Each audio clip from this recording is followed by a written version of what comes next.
Hello. We have a fabulous bunch of people still in the waiting room coming in, so we're just gonna take a minute or two here. And while doing that, I'm so thrilled how many of you have your cameras on. You are not required to turn your camera on, but if you are willing to, we love seeing your faces. You can find that at the bottom of your screen usually. And that is also where your chat box is.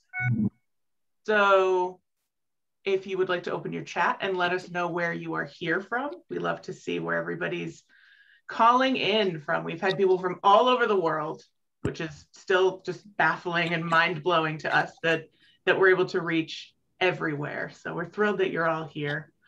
And in just a minute or two, we'll get going. Oh, look at this, New Mexico, Vermont, Connecticut. Oh, my mom's here. Hi, Mom. Oregon. Thank you all so much for coming.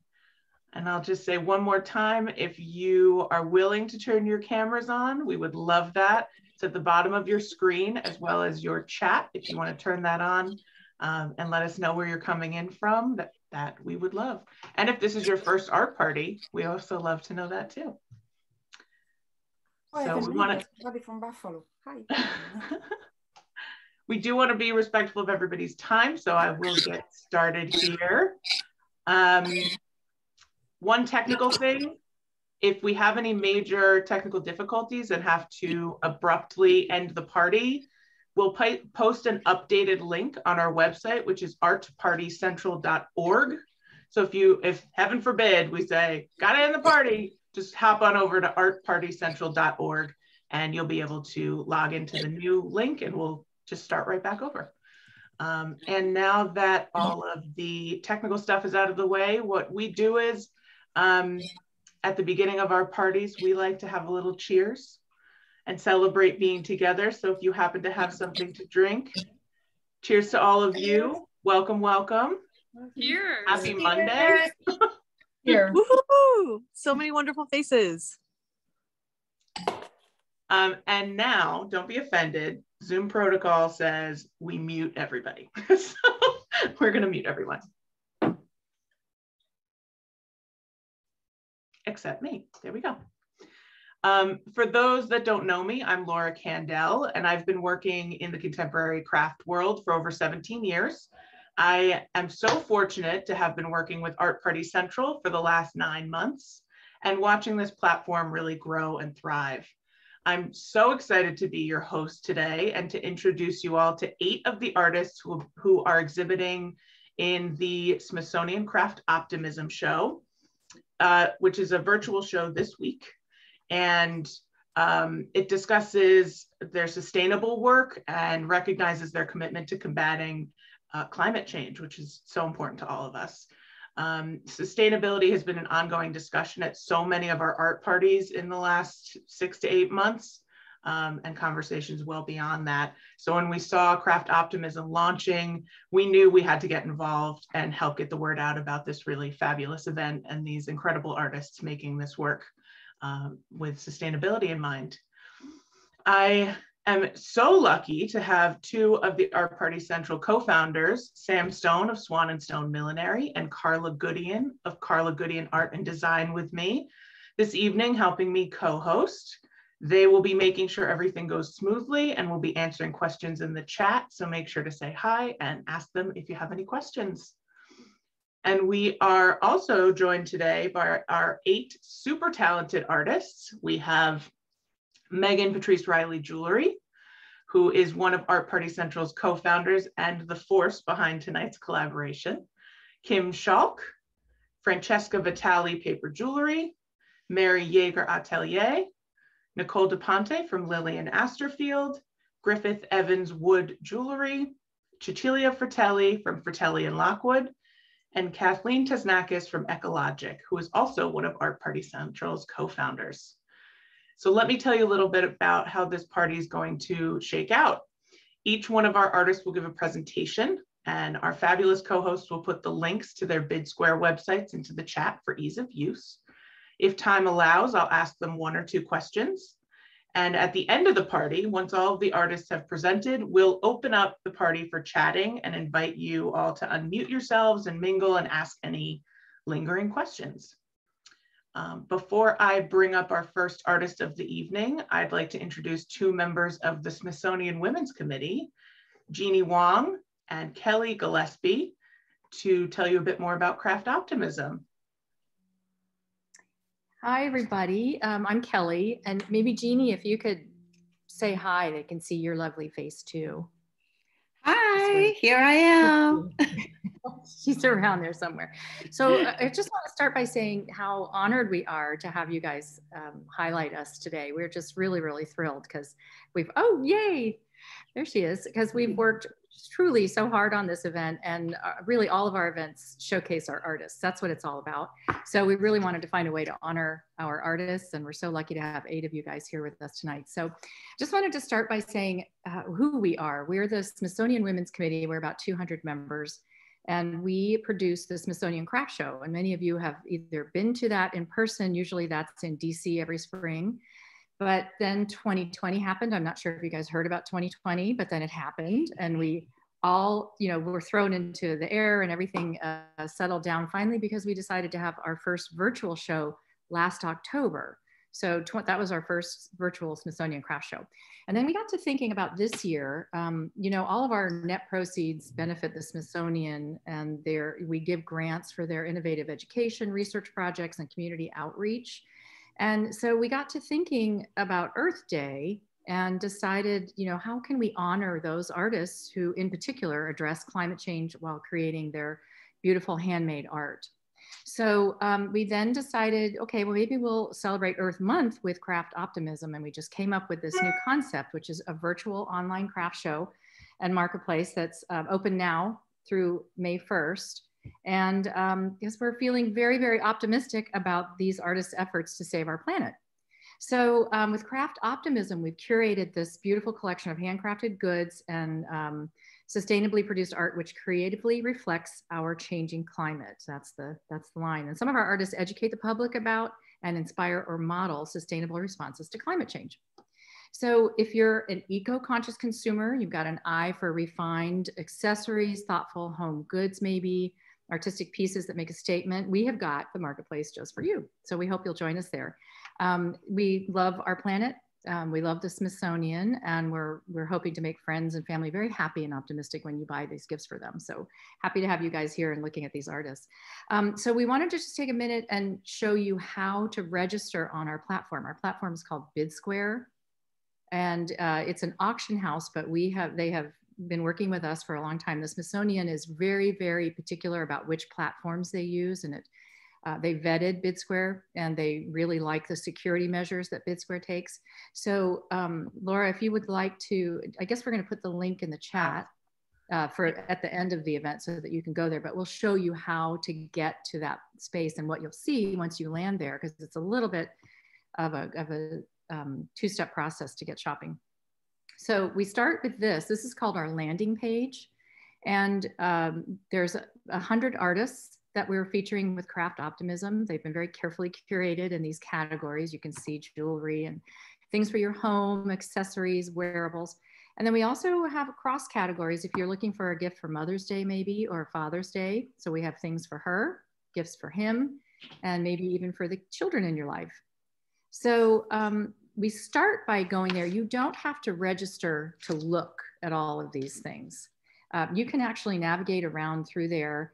But if you want to purchase something, that's when BidSquare will ask you for to register. And to register, just go to, maybe we'll start at Meghan's page. There it is. So you can actually get to Meghan's page or any of our artists here tonight, and you can shop around. And you see where it says that green button, register now. That means that the first thing you're going to do when you want to shop is register. But first, let me point out 2 things on this page. The first one is that what we have is something called our featured items. Do you see that feature? It's underlined in blue. Yeah, and then there's also a view catalog. So Meghan has 58 items, but these 12 are her featured items. And if you wanted to view the whole catalog, you would click on that. And then once you're in an artist shop, you can actually navigate back to our landing page. You can look around and see what you like. But at the very top right here under her name, it says click here to see all Smithsonian Craft Optimism artists. That takes you back. So the registration process, let's say, oh, I love Meghan's necklace here. I would really like to buy it. It says register to buy or register now. And like Laura did before, you click on that button and a pop-up screen says, hey, this is BidSquare. I'm new, sign in now. You've got to put in a little bit of information. And, you know, BidSquare is very concerned about their security as well. So they will ask you for your name, your email address, and they will also ask you on the next screen. I don't think Laura's going to have a chance to go there, but the next screen, they're going to ask you to put in a credit card number. And that is for verification purposes only. They are very, very secure. They will use that. They'll just ping your credit card and then they'll immediately delete it. This is a transparent and very, very immediate process. It just happens within a few seconds and then you're ready to shop. And then once you're back in the artist shops, you can, you know, navigate through anybody's shop. They will ask you, BidSquare will ask you for a second time if you'd like to buy something from Meghan's shop. It will then ask you just to register within her shop, which is a 1-2 click process, zip, zip, and you don't have to put in any more credit cards. Only time you ever have to pay for anything is at the end of a process when you buy something, and we use PayPal or Stripe. So that's who we are. That's what we do. And Jeannie's been very nice and patient. I'm sure there are lots of things she'd like to add, but no, it's great. And that's an overview of the shops, but now let's get shopping. That's the most important part. Yes. We can't stop. Kelly and I, we can't stop shopping. We're having a lot of fun. Good. It's so true. It is a major job hazard, ladies. I am well aware. Thank you so much for being here and for giving us that great explainer. And we will head over. Let's get this party started. We are going to head over to our first artist of today, who is Meghan Patrice Riley. Meghan? Hey, hello and welcome. This is so wonderful to be here and such an honor. My name is Meghan Patrice Riley, MPR, and welcome to sunny/windy Southern California. We had a little bit of mishaps, but the show must go on. I'm really, really excited to be here. And for the Smithsonian Craft Optimism show, I prepared some really special pieces that I've been working on this whole year during COVID. So it's a little bit different from my regular work, but something very near and dear to my heart and very personal. So I've been working with reclaimed industrial chain. So plumbing chain or ball chain, like dog tag chain that you would find in the hardware store, or you find them in a lot of dead stock or old jewelry houses. So what I do is I find it and then find it in all of these different scales. And I love textiles and I use textiles in a lot of my work and I apply that to metal in many different ways. Here I use crochet. And this is one of the first pieces I made. I brought a really nice selection. I made you about 40 really small little purselets. So if you've been following purses and fashion, miniature purses are for sure a thing. People layer them up, wear them as accessories. It's really pushing the boundaries of what jewelry is, as well as functional handbags. And I love playing in that space where it's a little bit ambiguous. And also the idea of purses. When I was a little kid, I loved playing dress up, big surprise. And what I would do is I always had a purse. Since I was a really young girl, I would always carry a pocketbook with my toys in it or my little things. And this was a signifier to me of adulthood, of being a grown person. And it's funny now, playing with this smaller scale, I'm thinking a lot about bringing it back to childhood again. So kind of going backwards a little bit. For the Smithsonian, I prepared colorful pieces. I brought super different rainbow pieces. They're all different little parts that I put together from different cut up dog tags in different scales. So this one I'm wearing is a necklace that you can wear as a pendant. Surprise, inside is a secret compartment for your lipstick or your chapstick. But you can see all the little details and the marled finish. So these are all individually put together. So I'm grafting together many, many different chains to create my own, to spin my own fiber in a way.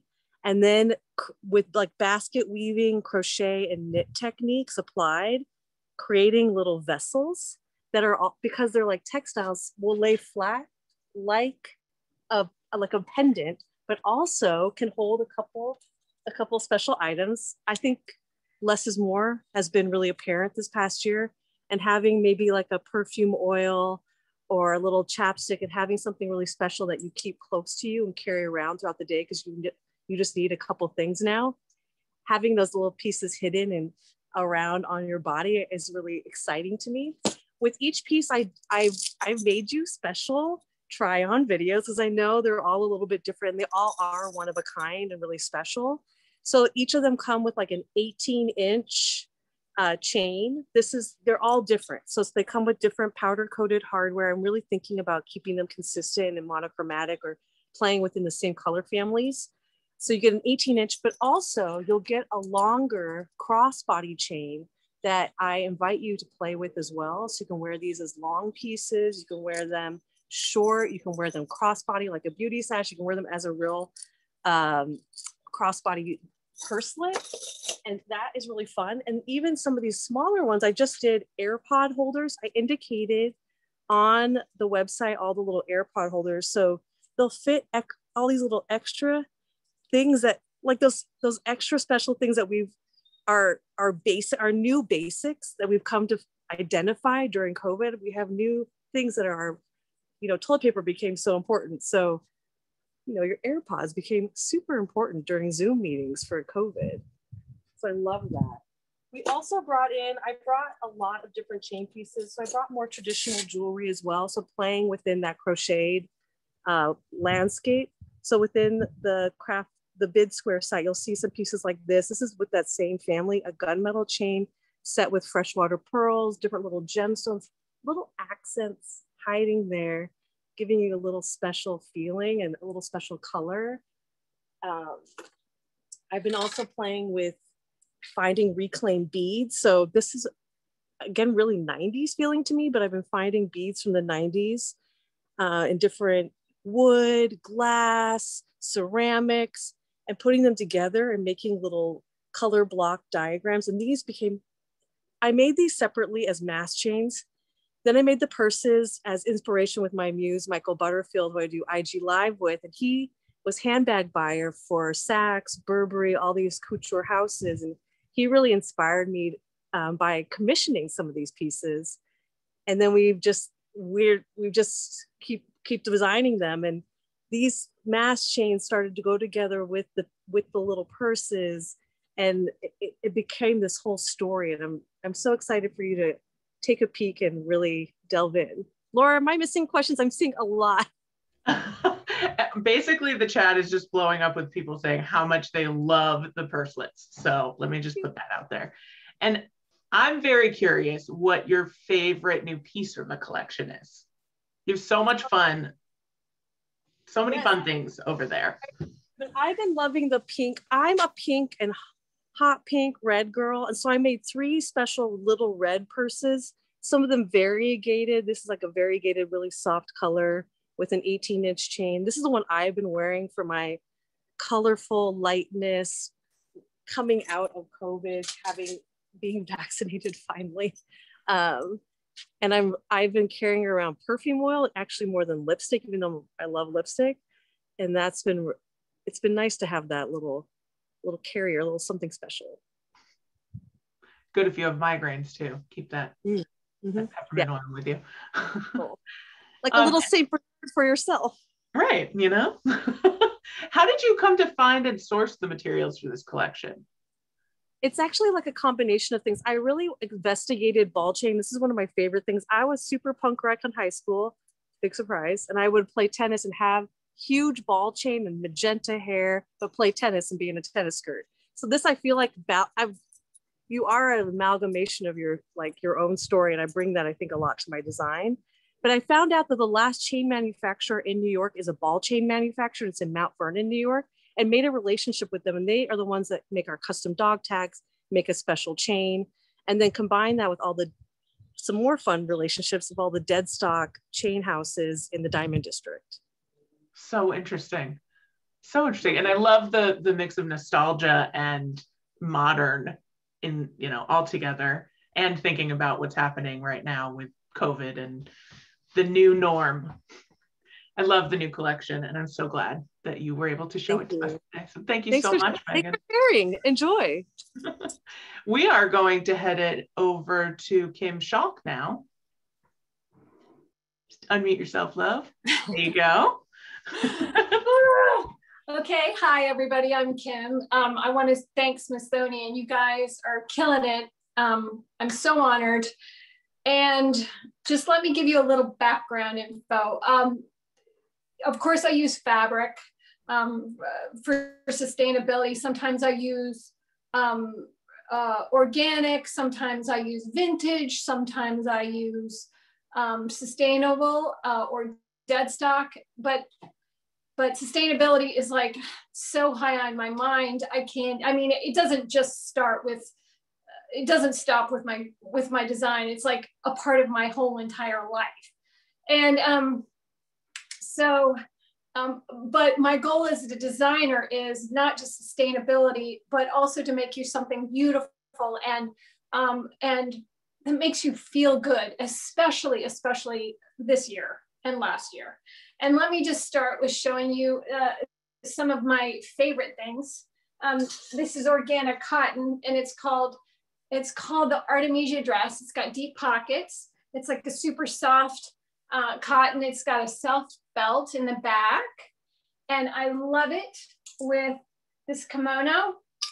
And I don't know if you can tell, it's very Japanese influence. A lot of my design is influenced by Japanese. It's just one size, and it has one pocket and an asymmetrical zip.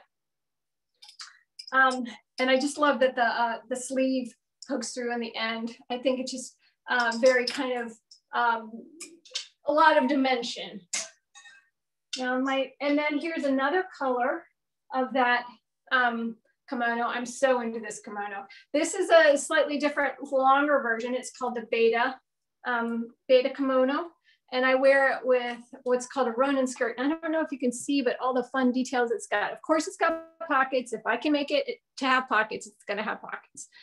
And I wear it with this skirt, and it's just super loose, flowy, comfy, summertime tank top. And then my favorite color combination is this kimono with the Ronin skirt in teal. Can you see that? And I love it with, and I will talk about this little top later, but I wear this little top called the Asher top underneath. And it's got this beautiful little subtle detail right there, and the tiniest button you have ever seen. And then you throw this top on underneath. And of course, the sleeve kind of, the sleeve pokes through the kimono. So you have that added dimension just a little bit. And then I wear it with the Ronin in teal on top. And it's just this beautiful, easy, loose kind of outfit. So can I ask you a question, Kim? Okay. When you design, it seems like you love to layer and combine pieces. When you design, do you design in that way where you're thinking about how they're gonna? No, that is such a good question. And no, I do not, but that is exactly what has happened, where I design each piece, and then it automatically just like kind of magically works together. I don't even, it's almost like learning to speak a language and not knowing that you speak it until you dream it. That is kind of my thought process with design. I don't give a whole lot of thought of, oh, this goes with this, and oh, this goes with that. But it sure ends up looking good together. And my new thing, and I'm going to show you how to wear this. This is called, this is a wrap. I just call it a wrap. and it's made with vintage fabric, and it's so beautiful. I don't know if you can tell, but it's almost like water or leather, but it's 100% linen, and then it's got a slight gold applique. It's just so tasteful. So there's a couple ways to wear this, where you can just kind of throw it on and loosely wear it like a cape and it's super cash, or you can tie it around your waist and tie it in the back and then back in the front, and it's kind of tied loosely, and it's got kind of a 1920s soft, non-form fitting kind of appeal. And then the other way is you can shorten it and tie it tight in the front and kind of overlap that fabric. And I love it with this skirt, which is called the Bauhaus skirt. And it's a natural, but it's got a slight yellow to it. So it looks so beautiful. The colors look so beautiful together. And then there's this tiny pocket in the Bauhaus skirt. Now, I think I would love to see Meghan's purses with this thing. And then I also love this little detail too. There's a little shirring on the side. And it comes in teal as well. It's the same one. And it's also got these fun little slits in the side. Makes it a little more comfortable. Super comfortable, super easy to wear. You're such a detail lady. I love it. I am so about the detail, which leads me to the very last thing, which is called the Asher top. And this is, I think, my favorite top of all times. It's super soft, organic. And then it's got, you can't tell, but it's got the tiniest button. When I bought the buttons from these guys, they're like, how are you going to even use this? So the eye of the hole of the button is actually an eye from a hook and eye. It's that small. And then this is recycled cotton that I dyed and worked. And this is kind of my love letter to, okay, let me preface this. During Corona, you don't get the one-on-one with your customers that you're used to getting. And that's why I'm so thankful for Art Party and for, Smithsonian. And I just wanted to make a shirt that I could design with my customers. It's kind of like a little love letter to my customers. So what I'm doing is, this is like this one little detail is a blank slate. And then I'm having my customers, I don't know if you can see, but we collaborate and we kind of design something right here together, whether it's like, you want a certain design or a certain color combination of threads, and you just make this beautiful little t-shirt. It's almost like a couture t-shirt. It's also got super fun sleeves, and it has a dip in the back. It hits like right here. I'm wearing it, but it's tucked in. But it's just, it's my love letter to my customers. So beautiful. And we have about 30 seconds left, and a question came in the chat, which is, how do you wash your clothing? I like to hand wash because I'm, kind of eco-conscious.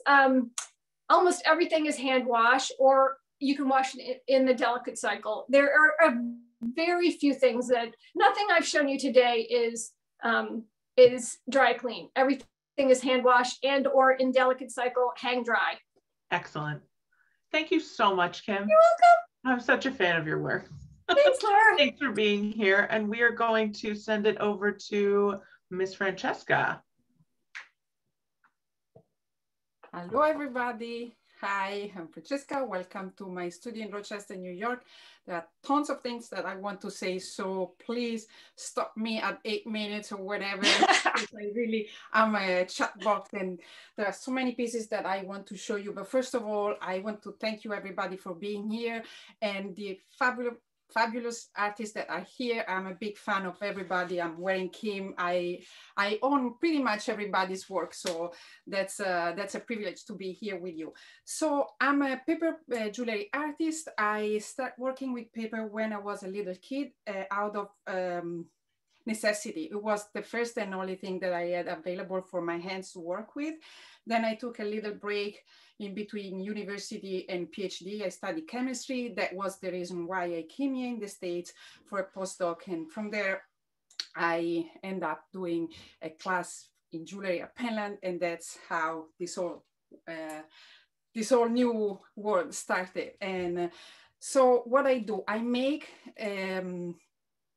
paper jewelry, three-dimensional structure out of paper strips. And why it started as a love for paper as a available material now is more about, especially in this past year, I must say, my work is more about the history that paper carries with it. It can be history from, you know, paper is such a overlooked material. You use it every day and you throw it away. And with my work, there's, I would like really for people to see that there is more than just a piece of paper. And that's how most of this work, especially that is right now in Bit Square, is all about.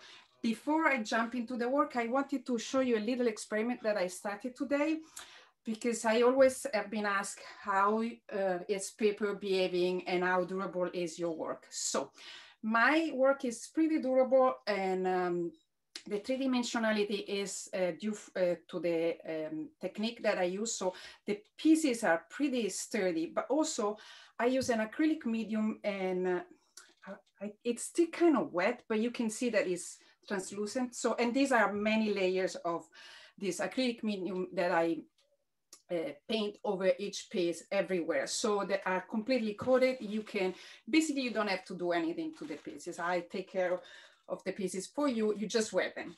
Let me show you my little wall here. So when I was asked to participate to this show, I started designing all these pieces that are all made with recycled paper.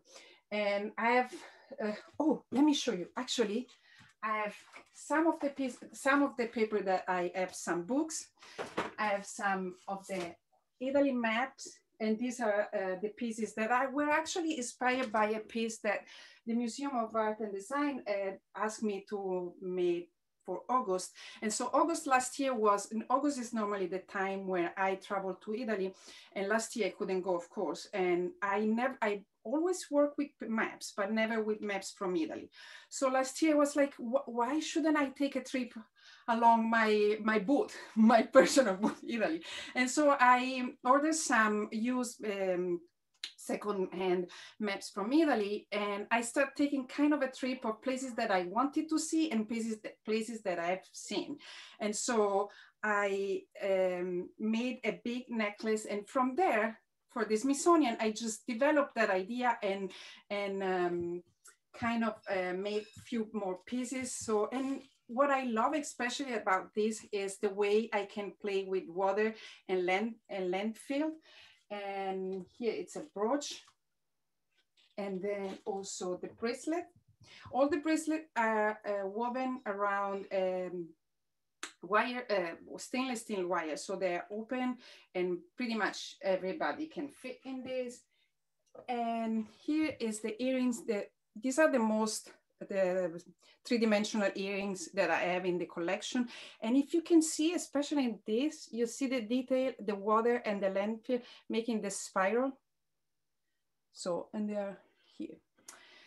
And this is the maps collection. Then let me show you one of the other pieces that I'm really super excited about, and is this music. So everything started with this piece, which is a brooch similar to this one, but you can also wear it as a necklace, because in the back, all my brooches in the back have a little loop. I don't know if you can see it here. So you can wear it either ways. And actually, most of my pieces have normally one or two ways, two or three ways to wear them. And let me give you a little trick. When you wear a brooch as a necklace, I always suggest to put a little plastic stopper for the earrings, you know, those little ones, to put it on the tip of the pin so that it doesn't catch on your clothing. But let me go back to this piece. Okay, so this one is what I call a bra. makes me laugh all the time, but it's a bra closure. And so here, and it's super tiny, and as the necklace itself has a quality of a ribbon. So you kind of see that, of course, now in front of you all, I can't put it on here. So, and as kind of a quality of a ribbon, so as the three-dimensionality, which is really, I was really excited when I finished this piece, because it's something that just a strip of paper won't be able to do and follow the neckline. But then when it's woven, it gets this quality, and it can be turned around a little bit. So you always have different ways of wearing these pieces. And with this necklace, came, actually the bracelet was the first one that came around, and this bracelet is the same idea, and you can wear it like this, or like my daughter likes it better, this way. So you have the black and the white, and the paper, the music paper here. And the reason why I put the black, because I wanted to make it looking like almost like a frame for the music sheet. And then for this line, I also made it 2 different earrings. These are my very bestseller earrings. I just made it into this frame for the music. So you see on this side, you have the music, and on this side, you have the black. And let me show you how you can wear these earrings in different ways. You can wear them pointing this way. And the way these earrings work is that you start from here and you put it this way, but you can also wear it reverse. So you start from here and you go from the back to the front. And then if you wear it that way, switch side and put the black on. So if you maybe have something really colorful and you just want something black, that's your earring. And then you push it all the way up here, and you have a completely different design. And so many different ways to wear it. That's me saying our time is up. I have so many things to show you. I know. But we're gonna have to send people to your Big Square site to see all the magic that's over there. Yes, so, exactly. I have to say this because Griffith put this in the chat. He said, Francesca is the reason I started to build jewelry. Oh and my gosh, Griffith. Just needed to say that. I got chills. So thank you so much, Francesca. We're going to send it over to Mary. Hi, I'm Mary Jaeger. Welcome to my Brooklyn Atelier. I want to thank Art Party for hosting this event. It's really special to be with you. And it's a privilege to be with all these like-minded artists and designers and kind of hear their behind-the-scene tricks and ideas that they've infused with their collection. And I also want to thank the Smithsonian Craft Optimism group for really bringing us all together and bringing to the world and to rising to a global consciousness the thoughts of climate change, sustainability, and a love of Mother Earth. And I share this ethos with you, along with concepts of reuse, recycle, refresh, rejuvenate. And these concepts have been part of my design quest for a long time, to bring a new life to garments and materials, to save them from going into a landfill or otherwise being destroyed. One perfect example is this shirt I'm wearing. So this is an upcycled plain gray chambray shirt. And I started doing these when I was 8. I would sneak into my older brother's closet and covet his shirts. And I just couldn't even wait till he outgrew them. I would snatch them. I would cut them up, deconstruct, reconstruct, mend, and put them back together so they truly became my own. So for the Smithsonian, I've done a collection of reimagined men's shirts. This was one that was, quite frankly, a very boring window pane plaid by Izod.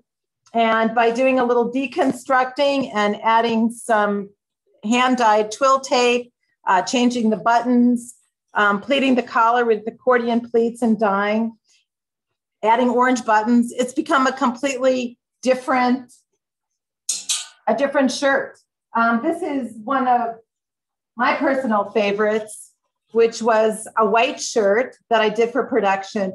And by adding this hand-stitched zigzag shibori pattern, it really takes on a very interesting and lively dimension. And then all the seams have machine embroidery on them, a very kind of a simple little zigzag stitch that again adds an unusual and interesting dimension. My shirt dress, the smoky blur A-line, has an A-line silhouette, is a copy of what I did when I was 6. It was the first dress I ever made, a very simple shift that we all know and love because it allows you to move very freely. It's a really great place to put pattern on. I always put on huge, super functional, voluminous pockets. You'll have to check out the details on my Smithsonian site where you can see detailed pictures. This fabric was dyed using clamps. So in the dyeing process, the clamps rusted, and that's imparted these really beautiful kind of yellow and orange spots on the fabric with this kind of smoky charcoal pattern. And really the piece de resistance was when I dug into my scrap bag and I pulled out some links of silk. So the bias binding around the neckline and the sleeve has hand stitched detailing. And that's what brings it into something from a mass market garment into something that is truly sustainable and really beautiful and has that special touch of uniqueness.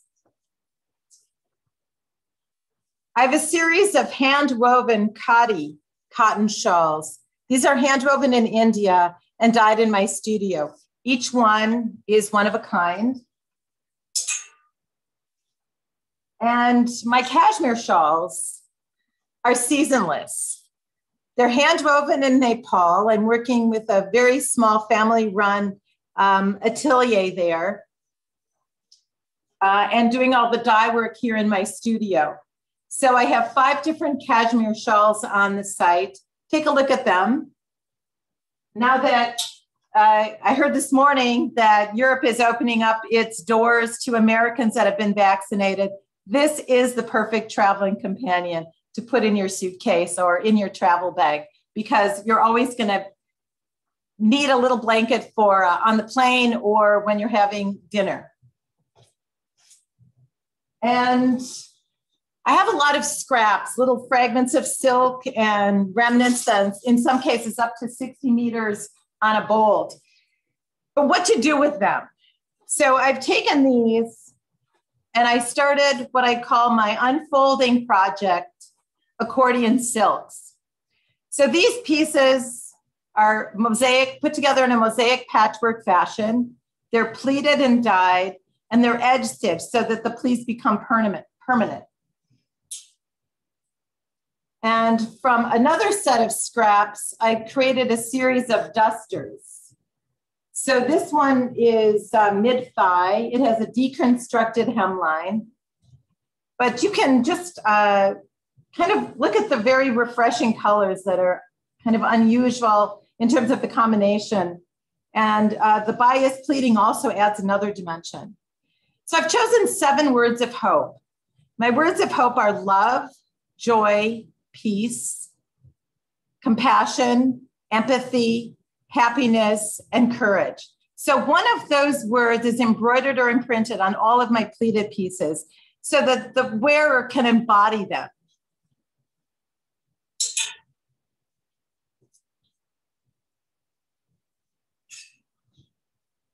And this year, we've all been living in sweats and t-shirts. So I've taken that concept of clothing that really serves a very functional and comforting kind of quality and really brings that to our lives by doing a collection of hand-loomed cashmere sweaters. So I'm working again in Kathmandu doing these.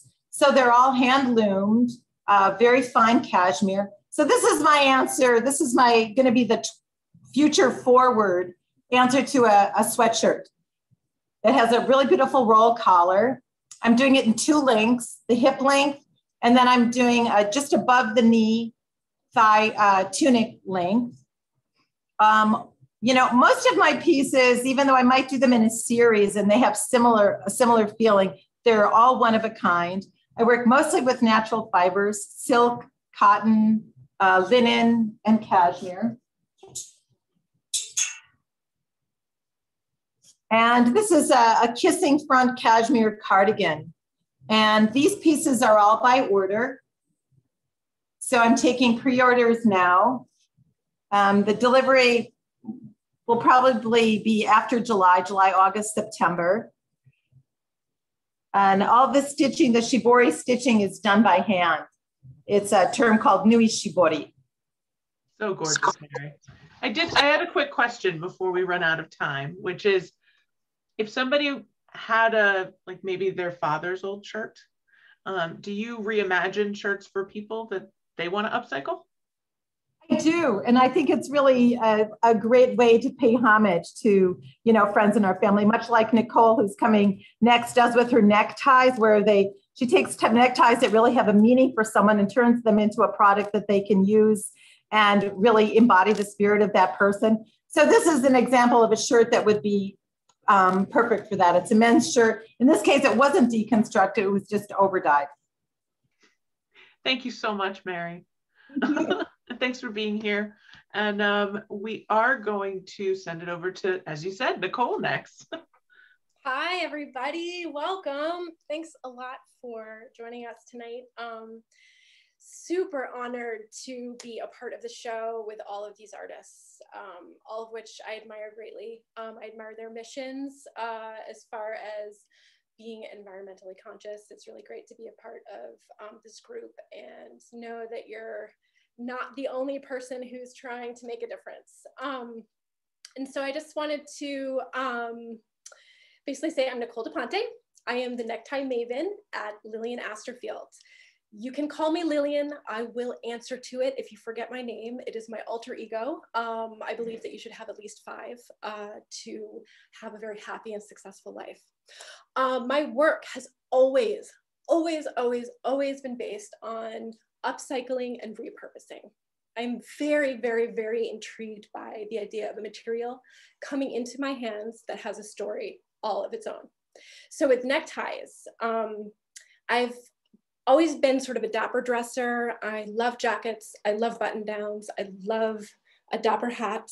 And it's always kind of like lent me towards my love for neckties and the prints. And that sort of started this journey that began the craze over the mixed match prints and colors and trying to transform this unique object, the necktie, which is kind of odd when you think about the design, into something that sort of elevates it and can be worn by everyone. That means everybody.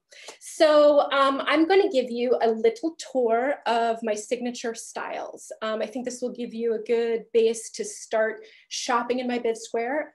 This will show you how they attach and what they look like when they're on. So the piece that I have right now is one of my signatures. This is my Aster, a little nod to the Ascot. You can see there's 2 different vintage ties in here, and they do this beautiful dance together and create this super dynamic and interesting structure and color combination. Everything snaps in the front. My grandmother, who is the first necktie maven, used to make pillows out of her bits of neckties from my grandpa and also from the Bargain Box, which was this little vintage store, thrift store that she used to work at. And when she was in her 90s, when I first started doing this, she has since passed away, but is always on my shoulder. I wanted her to be able to wear these. I wanted her to be able to open them easily. So everything opens in the front. Everything's lined in this beautiful ribbon. And as you can see, whoops, my labels are stitched to the side. And when you put the Ascot on, you want to look down, you want to read that label, and that's how you know it's draped correctly. So you put it on, snap it on, and then you go, done. So all of the hard work has been done for you.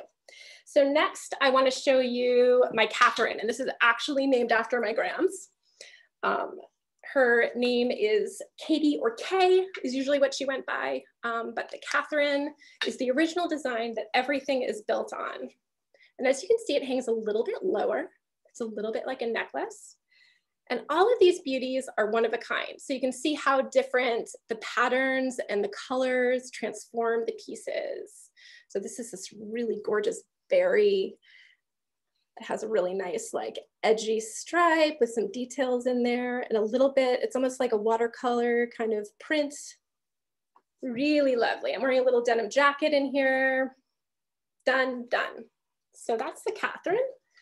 And then one of my other signature shapes that's in my shop is my lapel. And this is named the lapel because it does that. It sort of rests right inside your jacket. If you have like a nice lapel, it's going to frame it really nicely. You can button up, have it pop out the top. And again, I don't know if you saw it, but it snaps right in the front, right at the side. Again, lined. You can see all of the delicious different ties involved in creating it. So that's the lapel. And then I'm going to show you this fun piece back here. This is my birdie. This is my take on a bow tie because, I mean, you can do ties, but you also absolutely need to have a gigantic bow. So, kind of see how fun that is, a little stripe. So the bow is to the side, and as you can see, I take the necktie, and what's different about upcycling than recycling is that I take the material as is, and then I elevate it into a new shape. So in recycling, you want to break it down and transform it into something. With upcycling, I'm taking as is, I'm taking my unique perspective and making my ascot. All right, and so lastly, with my signature, I'm going to show you the petite birdie. I have a couple of these left. So these have two little snaps. I don't know if you can see, it's kind of hard with the computer sometimes to know which way is right or left. But one of my favorite things are novelty ties. And I only use silk, and sometimes I find amazing ones like this beautiful vintage L-beam bicycle. How cute is that? So this you can wear to the side.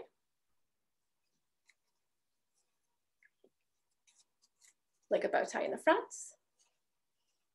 To the side. You can really have a lot of fun. It's also a little bit less ruffly for somebody who doesn't want all of that weight on them, or a nice option to add to the collection that you already have. So those are my favorites. Laura, do you have any questions for me? I do have a question for you. So you clearly have a wide range of ties and such interesting, different, like I haven't seen a lot of these ties. I just snapped on my little bunny birdie from you. Where do you find your vintage neckties? This is kind of fun. I've been doing this for almost 15 years and I've developed some really amazing relationships. And my first 2 bags of ties that started this came from an amazing dealer in Boston, Bobby's of Boston. I don't know if anybody knows. Before he passed away, I had the honor of being able to accept a couple of bags of ties that he was getting rid of. Dial it forward, I get to a point where I'm traveling and I need somebody I can rely on that I can go to hand pick each of my vintage ties is going to find me the really good ones. And so for the past almost 10 years, I've been working with a woman in Texas. She's fabulous. She finds me some really good stuff to pick from. And I'm also supporting her small business. So she is a vintage dealer, small business vintage dealer, women owned, which is great. And then I pick from her and get to support her while I'm also creating an amazing collection from her ties. Yeah, and see, when you get a new package from her, I love how you unpack it and like show us all the joy and get to see it all. There's new over there. I can't wait. I also cannot believe that bicycle birdie is still with you. Somebody adopt it. It is so fabulous. It's so cute, and it's a great red. It's like a super great red. It is. It is. I predict it will be gone soon. I hope so. Thank you so much, Nicole. We are gonna shift over to Griffith now. Hi, everyone. Happy Monday. My name is Griffith. Global warming has created a water crisis in my home state of New Mexico. My neighbor is unable to irrigate his 100-year-old orchard adequately as a result. And I'm repurposing those dying trees to create wonderful wearable works of art. Tonight, I'm excited to be able to share some of these pieces with you, as well as explain the origins of my materials. The northern New Mexico orchard is irrigated by an acequia, which is a series of gates and ditches that transports river water to fields for irrigation purposes. And this system was developed by the Pueblo people and then later adopted and expanded by Spanish settlers. So it's been in use for nearly a millennium. However, in recent years, diminished snowpack in the Rocky Mountains has reduced the amount of water that's reaching the orchard, and as a result, the trees are suffering. So this unfortunate circumstance has provided me with an opportunity to harvest these unique woods, many of which are unavailable commercially. So I have Christine on display in the studio tonight, and she's going to show us some of the jewels now available at the Smithsonian Craft Optimism show. My latest work is a formal exploration of intersecting circles. I remember drafting on large sheets of vellum and taking great care to ensure that the lines met crisply at corners, and now I find myself drawing with thin lines of steam bent wood. And the intersections of those thin lines are more important than ever. I use a small hacksaw and chisels and knives to cut precisely mated joinery, which is then glued together. And I hand roll these beads in porcelain. So I also make earrings, and this is the hoop earring. I built it with a variety of woods and accents. Right now we're seeing the peapod hoop. And over on the other side, this is the small crescent. Both of these are walnut wood with hand-built porcelain. And she's going to change to some other earrings. And I'll just tell you that the next earrings have resulted from my idle observations of coiled wood shavings from a hand plane.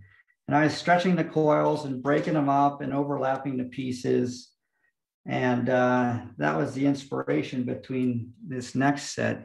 This is the infinite loop earring. This is steam bent coiled walnut wood accented with Swarovski crystal pearls. And then on the other side, she's wearing the hoop earring. I'm sorry, this is the swoop earring, excuse me.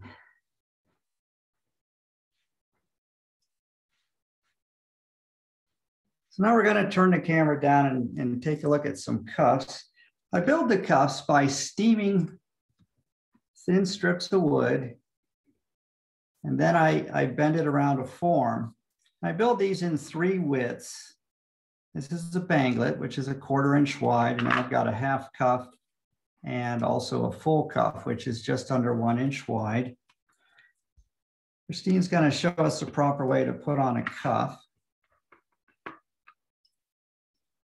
So you just push the heel into that soft underside there and rotate it around and let it slide down.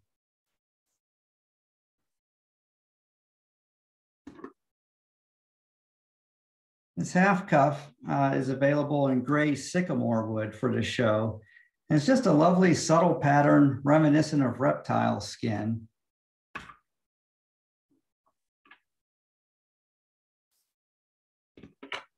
The banglets are extremely light and they look great alone, or they can be stacked in multiples, and they just make a fun little sound, and it's just a nice thing to play with. So in addition to those individual components, I also combine them with beads to create other designs. This is the Z cuff, and as you can see, it's really just 3 individual banglets connected with Swarovski crystals and steel pins. I'm interested in underlying structures. I think about support systems like 2x4 stud walls and bicycle frames and rib cages. And these things have influenced my design process. This is the Horizon cuff, and it's basically just a half cuff with a banglet, and again, connected by pins and beads.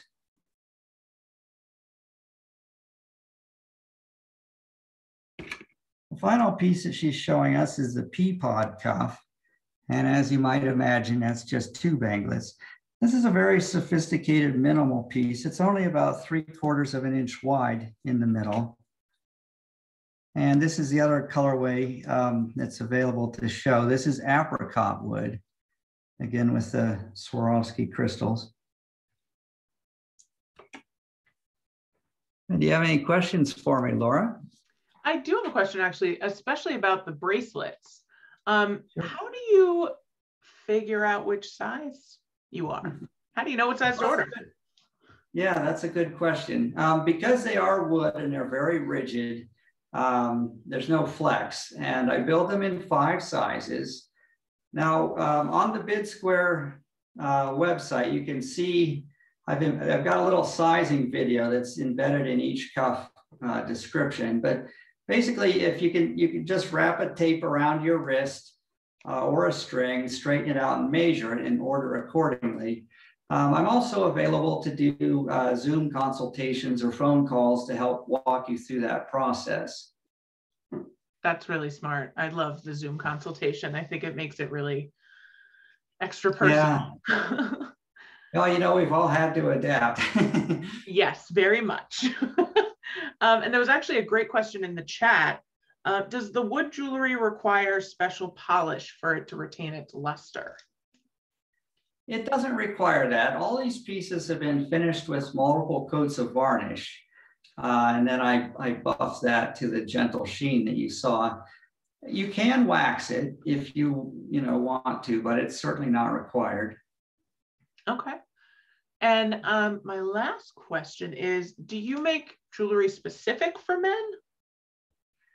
I don't really differentiate who gets to wear what, but because I do make all these pieces, and especially the cuffs, in such a wide range, they do fit everyone. I have a small selection over here of a few cuffs that have been particularly popular with men. So these are the full cuffs, as I said earlier, just about an inch wide, and without beads. They just really celebrate some of the natural variations in the wood. This particular piece has some pith exposed. That's the nutrient transport system. This is a walnut burl, and you can see it's just got some really lovely swirls and interesting colors in it. So, while I don't make these specifically for men, this is what I tend to sell to men primarily. Right. What they end up being more drawn to. I think so. I mean, I've sold beaded cuffs to men occasionally. Yeah. At least men who admitted they weren't buying it for their wives. So love that. Well, thank you so much, Griffith. And we are going to head over to Cecilia.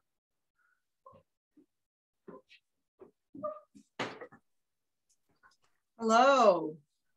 Hi. Nice to see everybody. I'm so happy to be reconnecting with my craft community and with my Smithsonian customers. I'm Cecilia Frittelli. I'm one half of Frittelli and Lockwood. And I have a little sad story. Richard is usually here with me on these art parties, and he was diagnosed with Lyme disease this morning. He's been out in our backwoods, trying to get ahead of some of the pricker bushes and all the crazy things that grow in the spring. So he came down with a tick bite, but he's going to be fine. He's on antibiotics and he's making a good recovery. But he wanted to say hello to everybody and to apologize for not being able to be here. As weavers, Richard and I have always been sustainably conscious, just because it's the nature of our craft. We sit at a loom, we use our foot and hand power to create cloth. We use only natural fibers, and the last few years, because of what's available in the apparel market, we've been very happy to use almost all bamboo fiber in our yarn and in our scarf line and in our clothing line. this is what bamboo looks like. People are always amazed when they see how silky and soft and shiny it is. Nothing at all like the bamboo plant. But the bamboo stalk is pulverized and spun. The fibers are extruded and it's made into a beautiful, lustrous, silky yarn. And we've been weaving bamboo shawls and scarves for quite a while now. And they're extremely popular. They just feel great against the skin.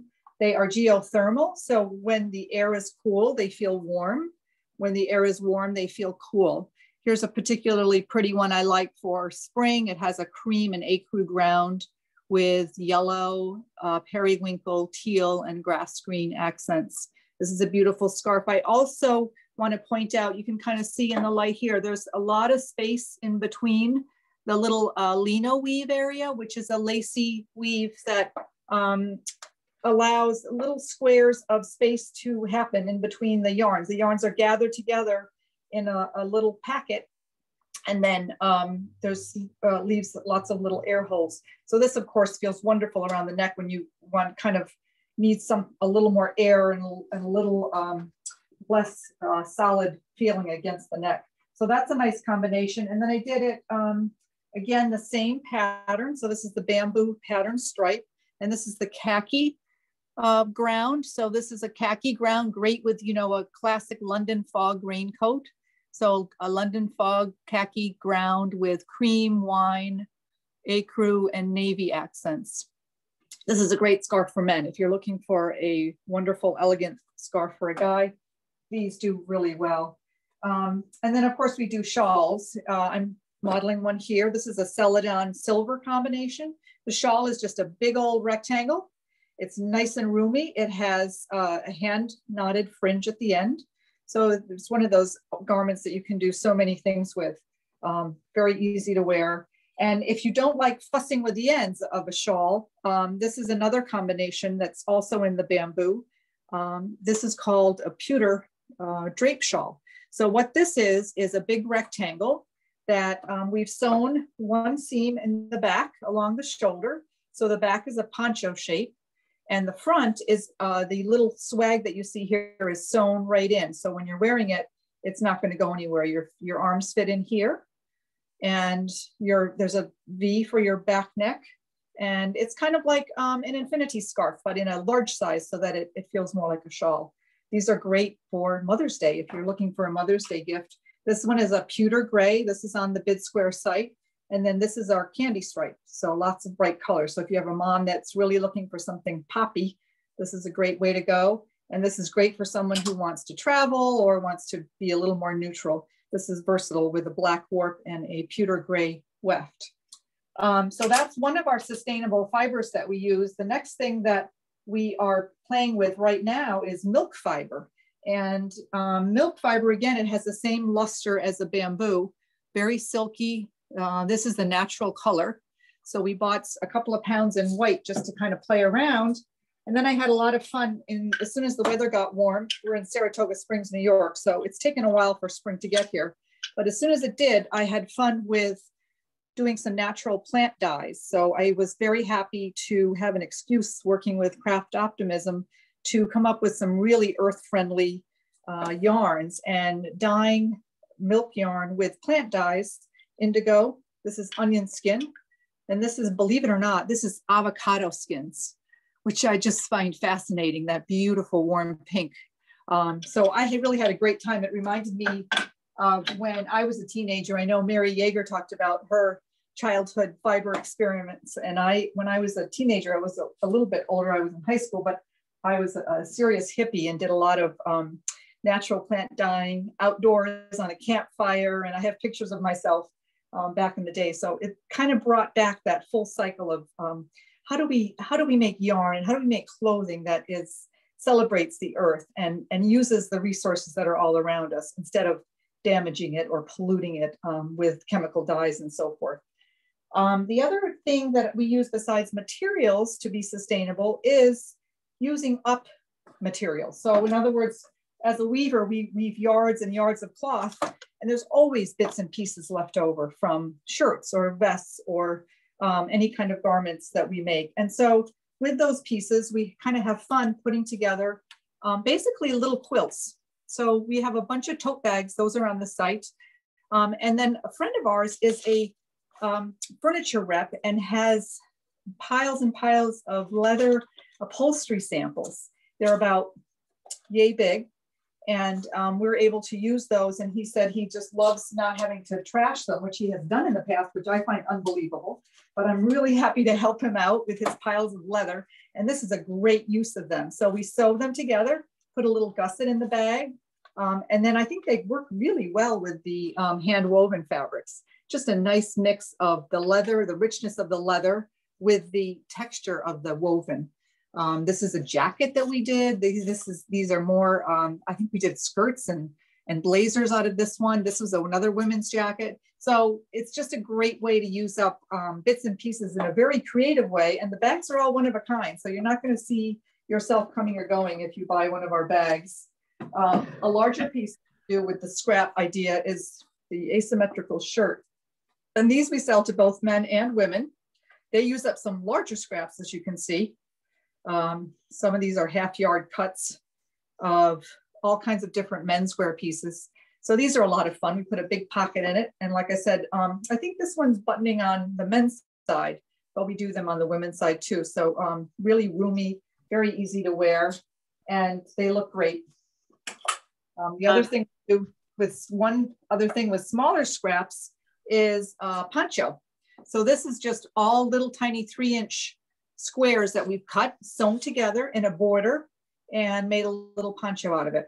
So the square done on a loom, and then the little shaggy thing is added afterwards, but it gives it a lot of textural interest. Absolutely. And what's funny, I've known you a long time. I actually recognize a lot of these patterns from pieces that you've had over the years. It's really pretty special to actually see the offcuts doing like these things. A retrospective in our own studio. Yeah, right? It's so fun. Thank you so much, Cecilia. I do have I wrote down a question that we'll ask you in the after party, which is coming up soon. But we're going to head over to Kathleen, our shockingly last artist of the evening.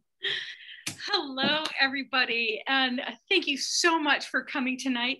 I want to thank the Smithsonian Women's Committee for creating Craft Optimism. I've been a recycling designer and committed to sustainability for the last 25 years. I do my work by rescuing post-consumer cashmere sweaters and transforming them into one-of-a-kind wearable art.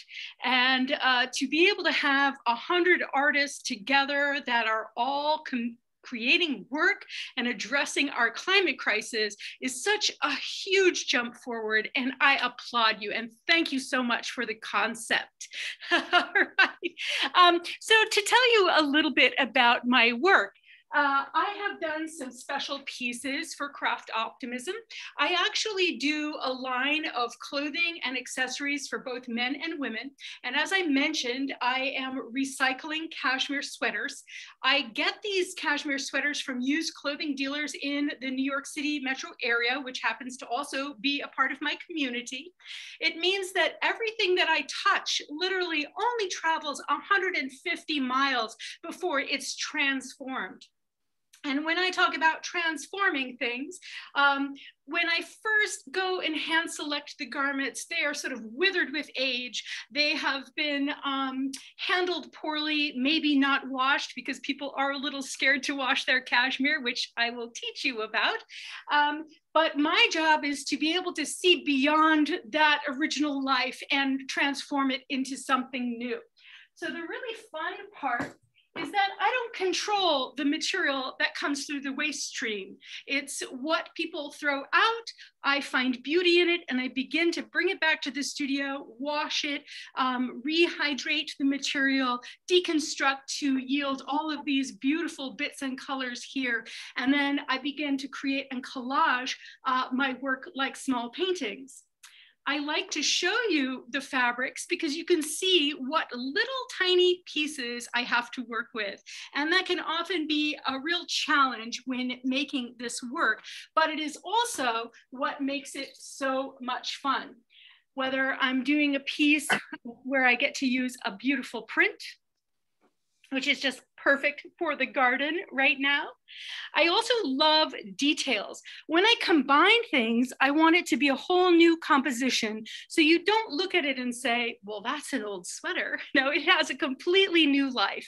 And not only does it have a new life, but one of the reasons that I've chosen to upcycle cashmere is that cashmere is what I call a third generation fiber. It has enough integrity with the proper washing and caring to live 1, 2, or 3 lifetimes. So it's worthy of the time investment it takes for me to transform that into a new garment. And as I mentioned, there are no dyes that are being used here. It's all soap, water, creativity, and hand-cut pieces that make up my designs. In the back here, I have some special pieces that I did for Craft Optimism. This one I want to show you. This dress here is something that I just really did for my own pleasure. This dress has absolutely no seams. It's actually made out of the scrap waste that comes off our tables from other projects that I've made. And I just loved all the intersecting pieces. I wanted to use the character of the raw and jagged edges of the cashmere, but transform it into something absolutely elegant. One of the fun attributes about wearing the cashmere is that it stabilizes your body temperature and it is incredibly lightweight. So it's doing a phenomenal job while keeping your body so super comfortable. And that's one of the things that I love about the material. I'm just going to turn around and show you the piece that I'm wearing today. This is the pepper sweater, and one of my favorite things for spring right now. You can wear it with a shirt underneath it. You can start layering it up in the fall and transition into fall, but it is so great to have a cashmere piece that you can throw on instead of a jacket, and it's so lightweight. You can fold it up in your bag and have it at a moment's notice. I do also make men's pieces. This is another item that is part of the Mosaic collection. And that's where I've taken, again, that scrap waste and intersected it into this sort of modernist fabric. And even down to this edge here, where I'm employing the characteristic of the knit to do this sort of animated roll. I love the fact that I can take this material and make it react in a very smooth way, because if any of you know, if you put cashmere on the machine, the first thing that it wants to do is curl. And I'm not really someone that loves a lot of, should we say, ruffles in work. I like really clean design. And so just being able to control the material, make it super sleek and clean is one of my goals when working with the cashmere. For Craft Optimism, I actually focused on making some of my signature dresses. This is the Tree of Life dress. And this piece right here is so much fun to sew, but it is actually just part of what I imagine your root system, just that energy of giving you strength as if you were, you know, it's called the Tree of Life for a reason. And these little tucks here are your branches. What I love about this particular green one is I was able to find a piece of cashmere with this fabulous cable and put it all the way in this piece. These are happy accidents when I actually have a piece that is big enough for me to do something like this with. But the Tree of Life dress is just really a spectacular piece to own. You can wear it casual, you can wear it dress. And those are the type of things that I ask of my designs. I also do classic black because of course there's a lot of black cashmere in the world. This is the classic black Trixie. It is an absolute customer favorite. I do all sizes. If there's something that you don't see on the website, or you see a size that is not a color that's not in your size and you'd like something different, don't hesitate to contact me. I do custom pieces all the time, and that actually helps me utilize the material more effectively, because sometimes I have special things I save on the shelf and I don't want to cut into them until the right moment. I'm just gonna break in here, and I'm gonna have like a little humble brag for Kathleen, because I don't think she mentioned this. Kathleen's studio is a zero waste studio. And especially when we're talking about craft optimism and sustainability, it is a huge feat that I think you said it took how many years to get to? Oh my goodness. It did. I think it took about 18 years. Absolutely. And so 2021, you finally accomplished it. Congratulations. Yes, thank you. Thank you very much. That's what I always say. Some of the cost of being, the artist such as myself is the space required to actually cherish every little element that comes through. But I think it's that love and intention that shows in the work. Yeah. Thank you. Show us these gorgeous accessories, and then we're gonna say goodbye. I'm also very well known for my accessories, and I've done a few things for the spring. This fun little neck scarf that you can also wear in your hair. I mean, the ideas are endless, so you do use your imagination, and you can see all the different ways you can do that. I am also quite well known for my hat styles, and there are so many. So please, I'm going to try this bright orange one because it's just too much fun. This is my new beret style, and what I love is it's really shapeable. It can be worn by men, of course, maybe in different colors. You can sort of do it that way. You can put it on the side, or I love to wear mine with a little fringe showing and in the back. What I really love about what recycling means to me is that it requires that I treat everything different. And I really feel like it reflects the diversity in our society that truly needs to be celebrated.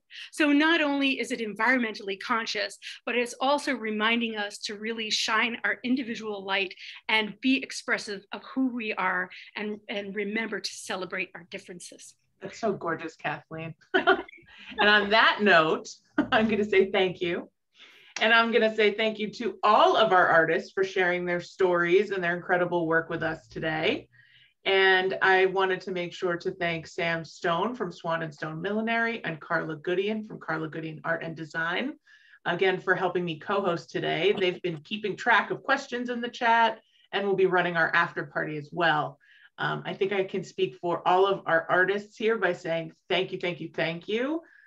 We so miss seeing you all in person, and these art parties have been such a great way to stay connected. We usually have multiple parties a week, and each party has a different mix of artists, and we hope to see you again at future art parties.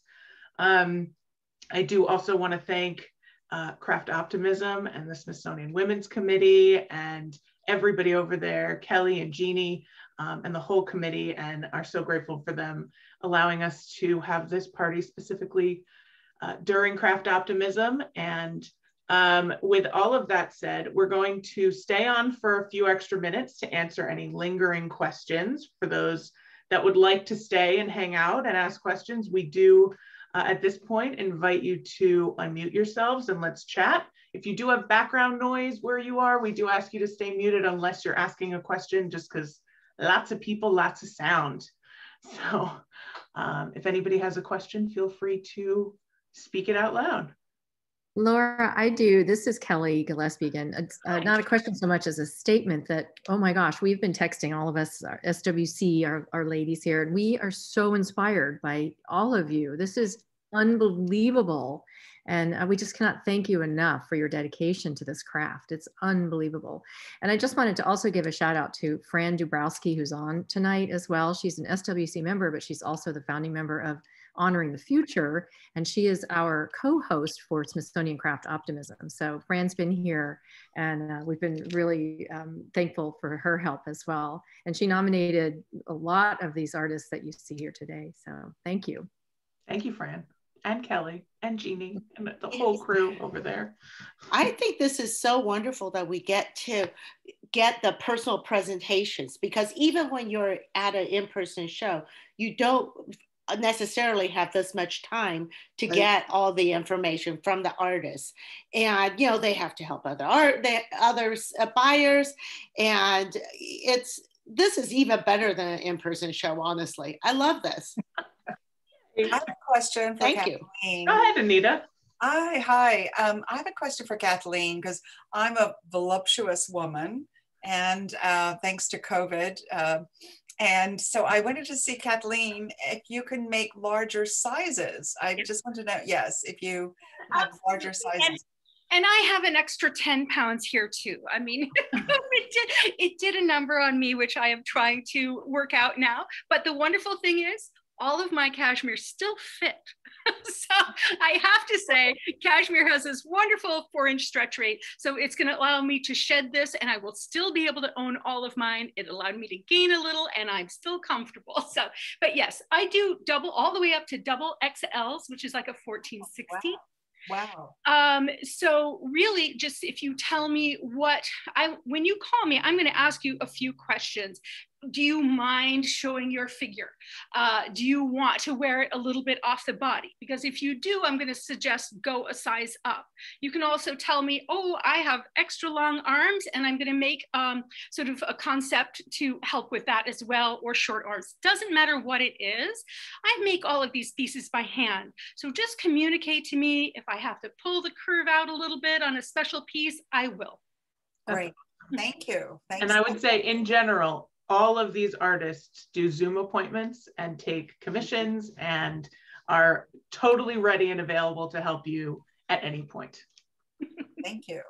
Carla, Sam, did you have questions or did anybody else have questions? I do have a couple that came in the chat, and I just want to also thank all the artists for being so inspiring. And it is the best thing to get inside your studio and get inside your lives and hear what inspires you. And to attest to Kathleen, I have the extra COVID-19 on, and she assured me this bottom would look great, and go figure. So first question I pulled from the chat is actually for Nicole, for Lilian Asterfield. Somebody asked in the chat, what do you consider to be vintage? What qualifies a tie as vintage? That is such a good question, because at this point it has changed a lot. I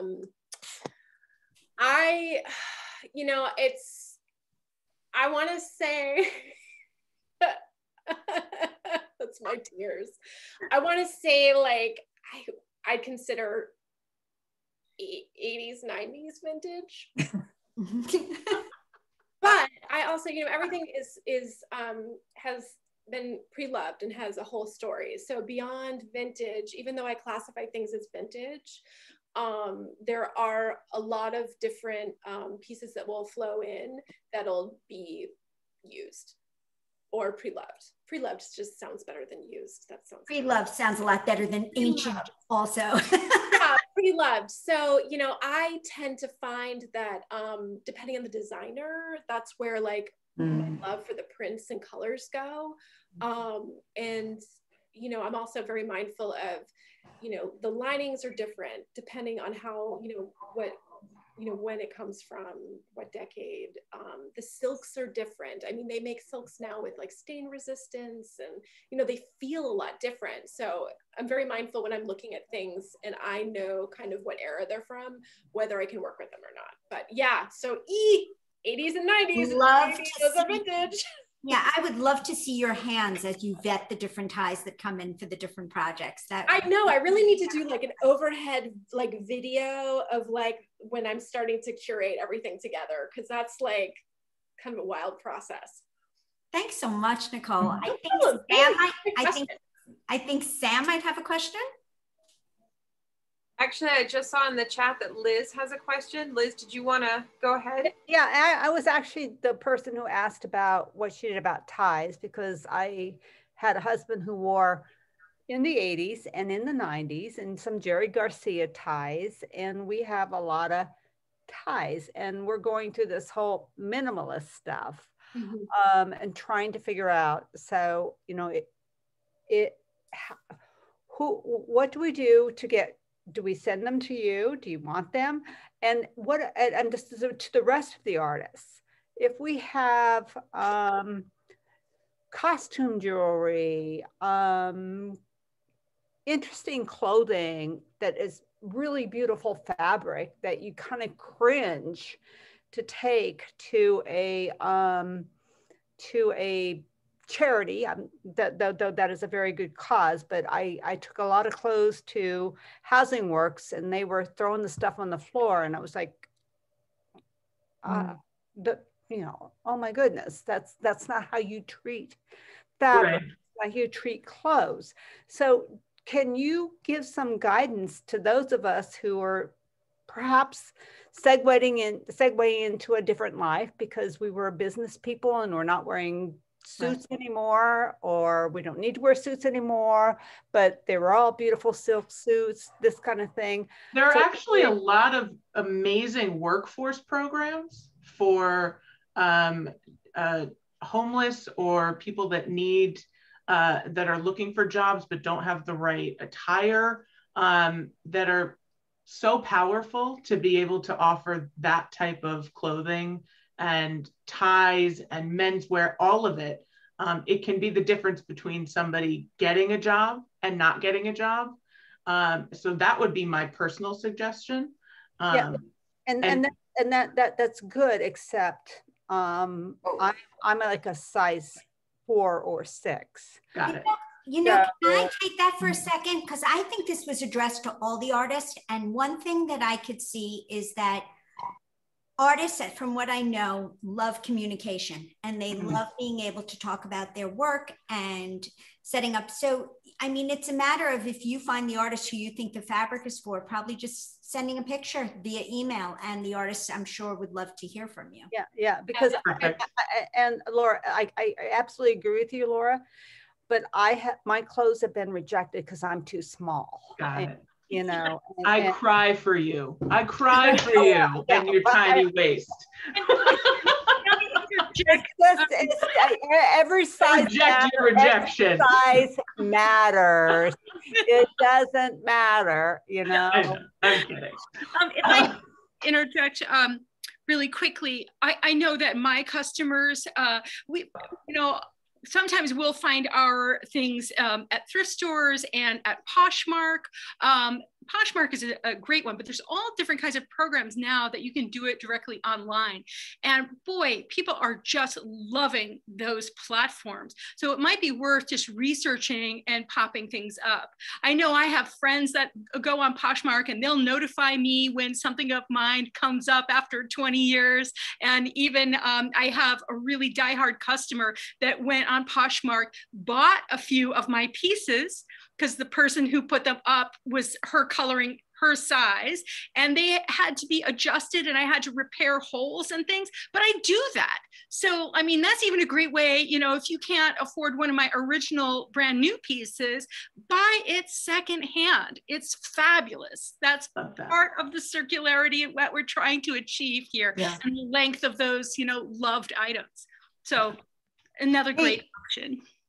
Kathleen, could you show us your butterfly sweater? Oh, yes. I wanted to do that, actually. I have one of my, a couple of favorites. Uh-oh. Where is it? I put it somewhere for myself and I can't. While Kathleen is looking, Kathleen, you found one, never mind. I found it. I have the whole collection. This is one of my favorites. It's just because I'm not usually so bold to use something that is beaded, but I was able to do it and I just loved the way this piece ended up. And to show you another thing, you know, if I can get it in the machines, I will use it and, you know, take these little elements out. But these are both the butterflies. This is an extra small. This is a small. And I do them. Here is an extra large, so I do not leave anyone out. And sometimes people that are smaller like to wear that. I am a large, but I'm going to put the extra large on for you. Ah, perfect. I wanted to see what it looks like when you wear it. Oh, yeah. It's so much fun. You just put a little something underneath it. It just gives you the sweetest little waist here. I can wear, you know, dresses underneath it. I've done like high-waisted pants and fun belts. I can wear it with my jeans, and my belt buckle will show right here with little boots. I've had people wear collared shirts and layer it, you know, tunics underneath. So it's a lot of fun and just incredibly comfortable. Thanks so much, Kathleen. My pleasure. So there was That's a really question cute. actually that came in for Griffith as well, if there isn't, if anyone else wanted to speak up.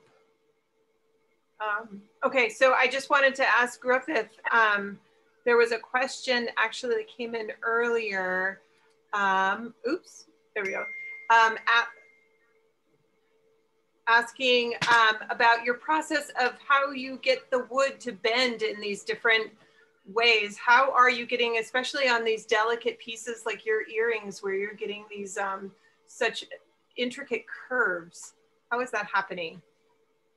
Well, there's a lot of trial and error initially, Sam.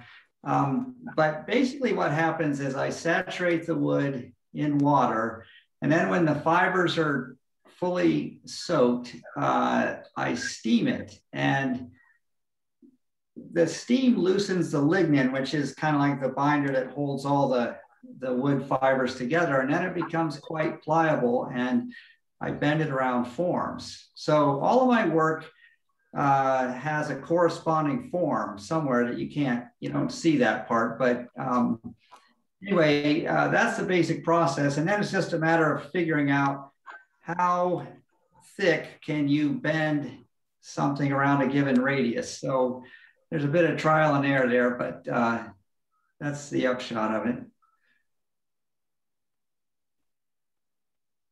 Mary, did you raise your hand earlier? I did. I'd like to address the question about recycling clothing. And if you've got, beautiful suits from like a former business life that you really want to give a new home to, and pass on to somebody who's really going to understand the meaning. I have to say there are a lot of vintage shops around, and a lot of the young women that are buying those clothes are really tiny, and it's huge among. My daughter is just turning 19, but she's been doing vintage shopping since she was 12. So I think it's just a great way to educate other people and to share those pieces. I have a very good friend who just took a stack of Issey Miyake clothes. So the label is important to a place on Broadway, and she made over $1,500. So there is value, and don't throw them away, and don't discard them. They really can go on and have a new life and make other people extremely happy. Well, thank you for that. I mean, there's a designer, Ann Lore, in New York, who was making all her clothes very sustainably and making all her clothes and using only workers in New York. And of course, she's gone, but I have a bunch of her clothing, and it's very beautiful clothing. So I will try and figure out a way to make it more sustainable, as opposed to just taking it to Goodwill. Yes. I have a question that came in for Francesca. And the question was, if somebody has a custom piece of writing, like a love letter in somebody's handwriting or something that they want to preserve, can you make something from it? Yes, absolutely. Actually, even Liz, if you have any books or anything from your previous life in business that you want to get rid of, I'll accept any paper. Yes, well, but in principle, I do use any. I love, actually, these are my favorite pieces to make, those pieces that come, like, again, giving a second life to paper. And normally something like that will work with a Zoom phone call, and talking about, what kind of piece you want, and the meaning of the piece. You want it inside in the piece. Some people likes to have, knowing that a piece has a secret message within the piece, which I've done for wedding presents. And some people like to just have it out, and like, for example, it's not exactly the same, but this is one of the pieces that in the show, and it's made with the Amanda Gorman poem, and it's all about, I don't know if you can really tell. So when it's words, when it's words, you can't really see what the words are about, but they're there, and the meaning. And sometimes those pieces are also a conversation starter, and just another way to enjoy a moment that you have had in you just want to relive or just have it close to you. So yeah, I do have those kind of, the possibility to work with these pieces. Yeah. And Carla, I don't want to dominate, but I can't believe you said that, because when my mother died at 96 and a half, I talked to her on Sunday and she died the next day. But I had asked her for an address, and being old school, she could not say, oh, I'm just going to look up this address. And she sent me a letter, and we were leaving for her funeral, and my husband came up from getting the mail and said, you got a letter from your mother. Wow. So I have this letter from my mother, and I've kept it, and now I think we need to figure out what to do with it. I actually, now there is a person that that I met through Art Party Central, and we are designing a piece based on a poem that she had from her mom that she had on the fridge, and that's what she said. The poem is nothing really big, but it's something that really reminds her of her mother, and we are still deciding if we want, because she has a color pattern that she wants to work with. And so we still have to figure out if the poem will show up or not. And yeah, I mean, this came all from this conversation. I presented this brooch in one of the show. And then from there, just all sparkle, ideas. And especially I feel like with paper, ideas need to brew a little bit. And then, but there are so many memories that paper carry that I think it's one of the joy of working with paper. So beautiful. Anita, you have your hand raised. Yeah, I have a question from Meghan Riley. Meghan still on the call? I'm here. Hi, Anita. How are you? Hi. Not only Hi, nice to see you. And not only am I voluptuous, but I'm also tall. So that's a good thing. But so I had a question about the purselets, like the chain sizes, because I typically wear crossbody. And I was thinking, is that something you can add chains or make it longer? Yeah. You can have whatever crossbody size you want. Typically, we did 40 inches to 46 inch crossbodies, so pretty long. So you're not the only tall person in my life. So I think there's multiple chains. So you could have whichever chain. If you need a special chain for this 18 inch, but they actually turn out to be 20 inch because I can't really wear 18 inches, almost a choker for me. I'm so short either. So I understand. Yeah. So I just wanted to make sure they were longer. And then, can you, like, I don't like colors as much as black a lot. So I wonder, do you have like a black and white? Yeah. Oh, yeah. We have black ones. We'd have to make you a special black and white one. All the black and white ones, the two-tone ones sold. So I have little black powder coateds, but we can do black and gold, black and white powder coated. I did like a spiral and then a yin yang pattern as well. So and a little bit. Yeah, I had just a question about the links too. Is that, I'm sure that's not pearls, but what sort of material is the white beading? Are those beads? There are some pearls mixed in, actually. There are fresh pearls mixed in. These ones are black agates. There's different gemstones. There's rhodonite gemstones. These whites are vintage Czech there's Swarovski, and then vintage Czech glass and Italian glass Murano. That's beautiful. Yeah. Wow. Yeah, lots of Anita, I promise I was going to shut up, but I'm such a big fan of everybody. Liz.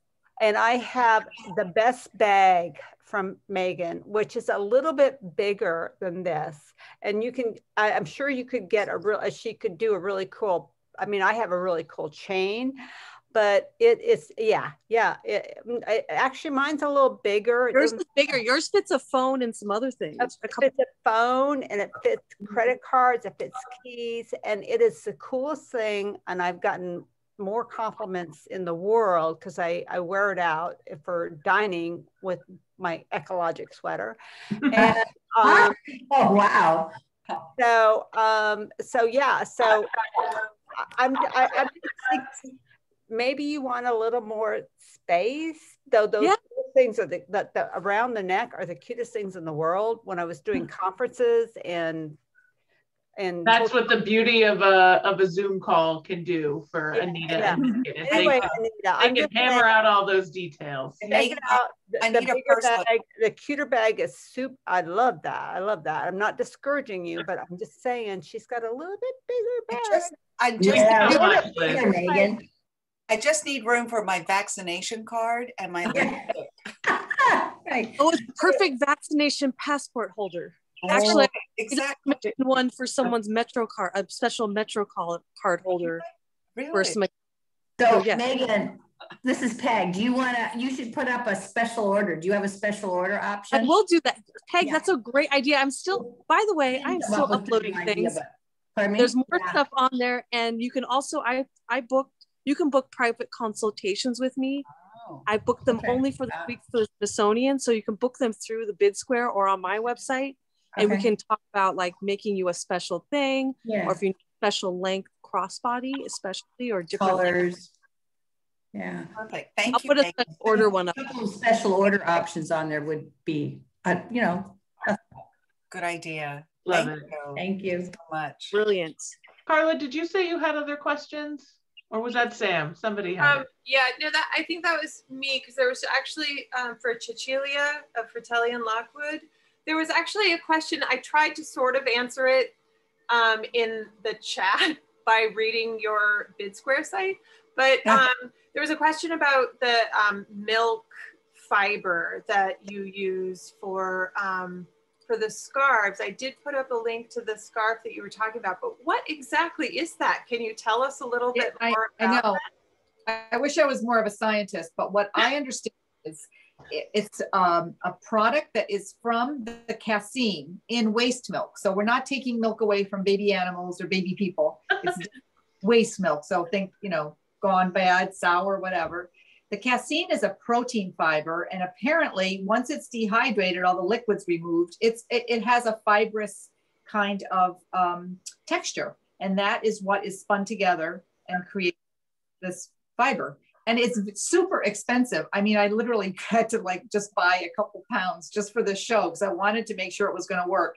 And when I weave with it, I just thought, oh my goodness, this is so gorgeous. So I will be putting it in the line in a bigger way eventually.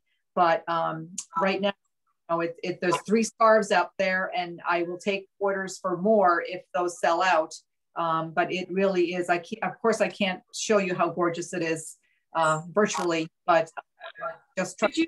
Could you bring one of those up close again? I know you showed it to us before, but what are you feeling while you're showing it to us? Because I love it's really silky. This one, like I said, it's so expensive. I couldn't do 100% milk. This one is organic cotton. The black is organic cotton, and the white and the colors are the milk. So it's this little pink is from avocado skins. The light blue you see is from indigo, plant indigo.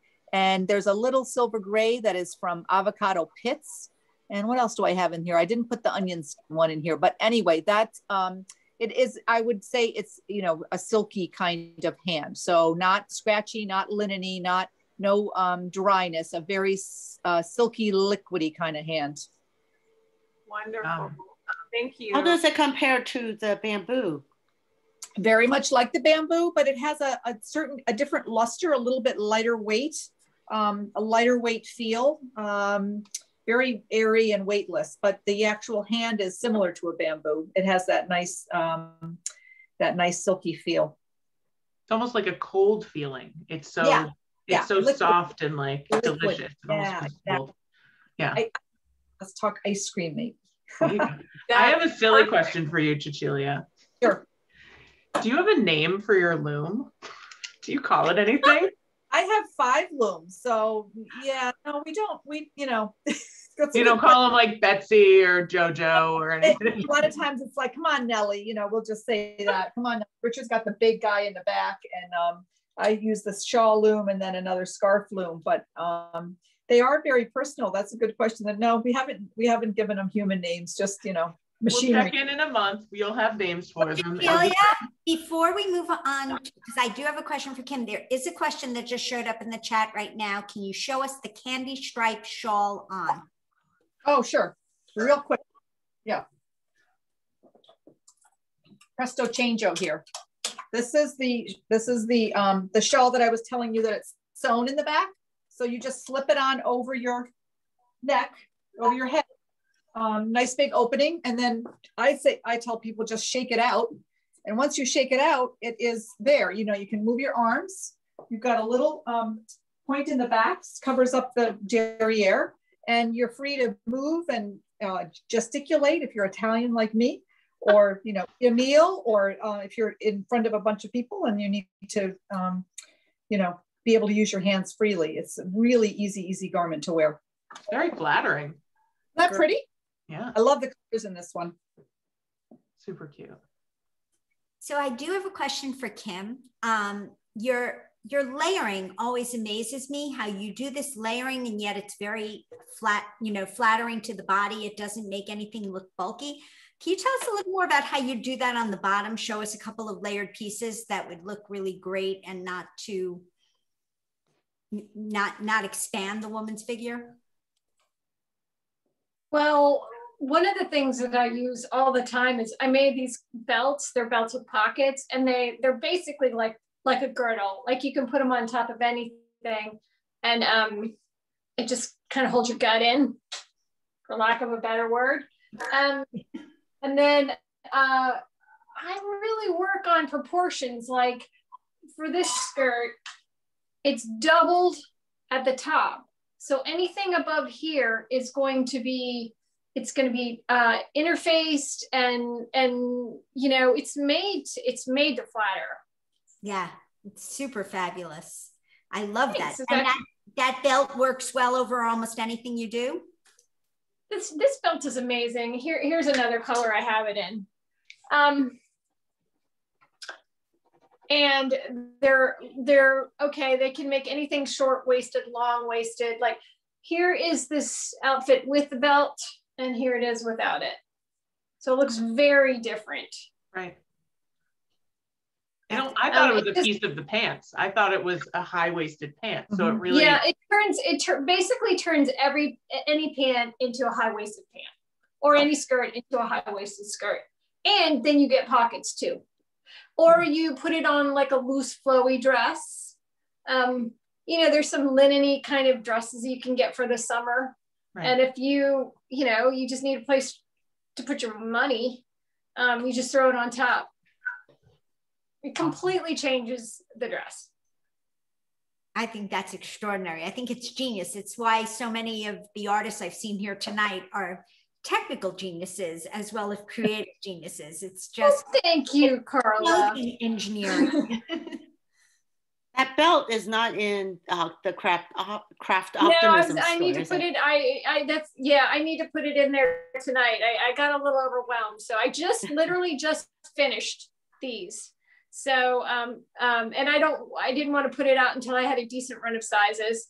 So it will be up there. Probably 10 o'clock tomorrow. Perfect. Well, I'll be flocking to the website. Yay! I had a question for Mary. Can we see one more of those bonbons? I have such a love for them. I need to see one more. I'd love to show you another one. Here's one in purples and orange. So the nice thing about them is they're reversible. Ooh. And this one I can show you with a little pin here. You can you read that? It says peace. Yeah. Subtle. It's the Japanese in me coming out. They're subtle. So I don't think there's any right or wrong way to wear them. Just, you know, put them on and let them, yeah, just let them do their thing. Exactly. And the nice thing is in the beginning of the day and at the end of the day. They fold together very quickly and easily, and they're flat. So you can pack them in your suitcase or store them in a drawer. Put them in your bag when you're going out to the museum in the morning and meeting friends for dinner in the evening. And then you just simply. Fantastic. Thank you, Mary. Thank you. I do want to quickly address the question in the chat about what is the difference between BidSquare and going to the website for the artists. BidSquare is the website that Craft Optimism is running through. So the work that's being shown today is available on Craft Optimism, and all of these artists are participating in that show. And a piece of, or a portion of the sales from that event go towards the Smithsonian and the grants and the programs that they put through. So that's the reason why we haven't been putting the artist direct websites, because this party is about Smithsonian Craft Optimism. And also for me, for my pieces, they are not on my website. The ones that are on BidSquare are not on my website, just so. Same for Megan, she's pointing. Mine too. I have a specific, you know, all my pieces are one of a kind, so yeah. Perfect. Did we have any other questions for the artists? And if not, we'll. Okay. Thank you all so much for joining us tonight and staying on for this extended after party. It's been such a fun evening, and we're so thrilled to be able to support the Craft Optimism show, and are thrilled to have these fabulous artists with us. And thank you, Jeannie and Kelly and everybody else that has been a part of putting this together, and for Megan for thinking of it. Thank you. And we will we'll send you an email, a follow-up email with all the BidSquare websites in it for all these artists, so you'll have it right at your fingertips. And we'll look forward to seeing you again soon.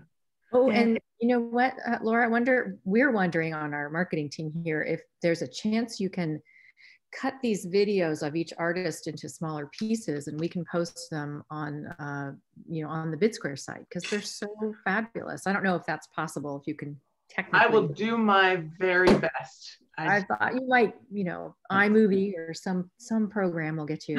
We're gonna post the whole video, yeah, as well. Yeah. So you can definitely embed that or link that. We know that whole video is too much. We want like little pieces. We want like, you know, 3-minute, 4-minute ones. Yeah. I will do my best. I make no promises, but I will do my best. Your best is good enough for me. Okay, thank you so much. You're pretty talented. I'm sure you could count on you. Much appreciated. Well, thank you all so much again, and have a wonderful night. And go shop. Till you drop. Bye. Thank you, everyone. Thank you all. This was awesome. Thank you so much. Mary Carol, I didn't even recognize you without your car. What? You're not in your car. I couldn't almost recognize you. Oh, you're not in your car. And I'm wearing my beautiful earrings tonight. Oh, thank you for wearing that. Oh, so nice. I love them to pieces. Oh, that's so wonderful. They're so I just want to share this with everybody. This is the map of New York. And because I'm from New York City, we were able to find, I think it was the street that I grew up on. Oh, great. And I'm so glad I did the black and white, because they are stunning. Mm-hmm. Yes, they are. Fantastic. Love it. Thanks for sharing them. Yeah. Thanks, everyone. Thank you, everybody. Bye. All right. We'll talk soon. Thank you. Bye. Bye. Thank you.